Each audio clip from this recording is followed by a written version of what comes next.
اعوذ باللہ من الشیطان الرجیم بسم اللہ الرحمن الرحیم۔ السلام علیکم ورحمۃ اللہ وبرکاتہ۔ میری پیاری پیاری اسلامی بہنیں اور اسلامی بھائی، آج چوتھی طاق رات ہے۔ یہ وہ طاق راتیں ہیں جن کے بارے میں نبی کریم صلی اللہ علیہ وآلہ وسلم کا فرمان عالی شان ہے کہ ان طاق راتوں میں لیلۃ القدر موجود ہے۔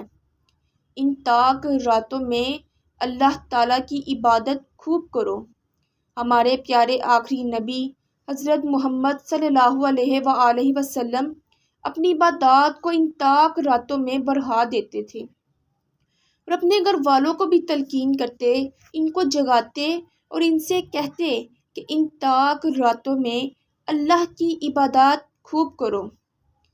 میری اسلامی بہنیں اور اسلامی بھائی، ان طاق راتوں میں کیا عبادات کریں؟ ذکر و اذکار کیا کریں؟ قرآن کی تلاوت کریں یا نبی کریم صلی اللہ علیہ وآلہ وسلم کی خدمت میں تجھے پاک کا نذرانہ پیش کریں؟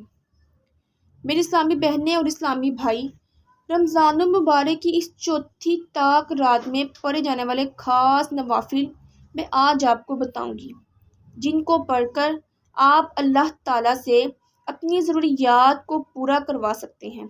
یہ نوافل آپ نے کیسے پڑھنے ہیں، ان کا طریقہ کیا ہے، ان کی نیت کیا ہے، ان کو پڑھنے کا کیا فائدہ ہوگا، آج اس 27ویں کی رات میں کس وقت آپ نے یہ نوافل پڑھنے ہیں، میں آج آپ کو اس ویڈیو میں بتاؤں گی۔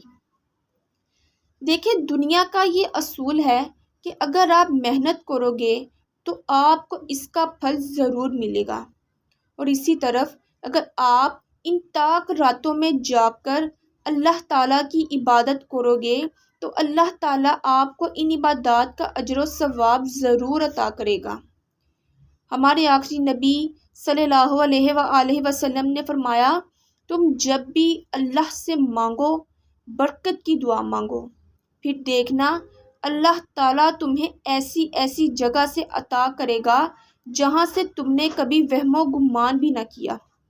یہ کون سے جلالی اور سلطانی نوافل ہیں جن سے اللہ تعالیٰ کی رحمتیں چھما چھم برسیں گی؟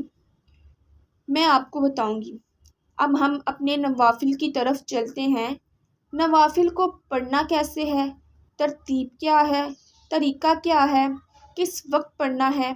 ناظرین، یہ دنیا فانی ہے، ایک نہ ایک دن اس دنیا نے فنا ہونا ہے، تو کیوں نہ ایسا عمل کیا جائے جو عمل ہمارے مرنے کے بعد بھی فائدہ دے، اور یوں ہی نہیں بلکہ وہ عمل قیامت کے دن ہماری نجات کا ذریعہ بھی بنے۔ تو وہ عمل صدقہ جاریہ ہے ہمارے لیے بھی اور آپ کے لیے بھی۔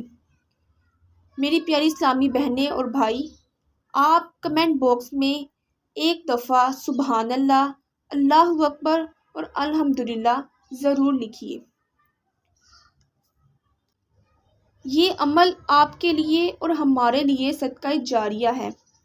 آج 27ویں شب قدر ہے۔ میری پیاری پیاری اسلامی بہنیں، 12 رکعت نماز 3 سلام سے پڑھیں۔ ہر رکعت میں سورۃ الفاتحہ کے بعد سورۃ القدر 1 مرتبہ اور سورۃ الاخلاص 7 مرتبہ پڑھیں، اور بعد السلام 70 مرتبہ استغفار پڑھیں۔ استغفار یوں کریں، استغفر اللہ ربی من کل ذنب واتوب الیہ۔ ناظرین، نیت آپ کی اپنی مرضی ہے، آپ دل میں کریں، زبان میں کریں یا اونچی آواز سے کریں۔ ناظرین، اس کے علاوہ 2 رکعت نفل نماز پڑھیں۔ ہر رکعت میں سورۃ الفاتحہ کے بعد سورۃ القدر 3 مرتبہ اور سورۃ الاخلاص 5 مرتبہ پڑھیں۔ بعد السلام سورۃ الاخلاص 7 مرتبہ پڑھیں۔ ناظرین، تیسرا طریقہ نوافل کو ادا کرنے کا یہ ہے کہ 4 رکعت نماز 2 سلام سے پڑھیں۔ ہر رکعت میں سورۃ الفاتحہ کے بعد سورۃ التکاثر 1 بار اور سورۃ الاخلاص 3 مرتبہ پڑھیں۔ قبر کے عذاب سے چھٹکارا ہوگا۔ ناظرین، یہ نوافل آپ عشاء کی نماز کے فوراً بعد یا تہجد کی نماز سے پہلے یا اس طاق رات میں جب بھی آپ کی مرضی ہو آپ پڑھ سکتے ہیں۔ ناظرین، اللہ تعالیٰ آپ کو اور ہمیں ان طاق راتوں میں اللہ تعالیٰ کی زیادہ سے زیادہ عبادات کرنے، ذکر و اذکار کرنے، قرآن پاک کی تلاوت کرنے کی توفیق عطا فرمائے۔ آمین۔ اللہ نگہبان۔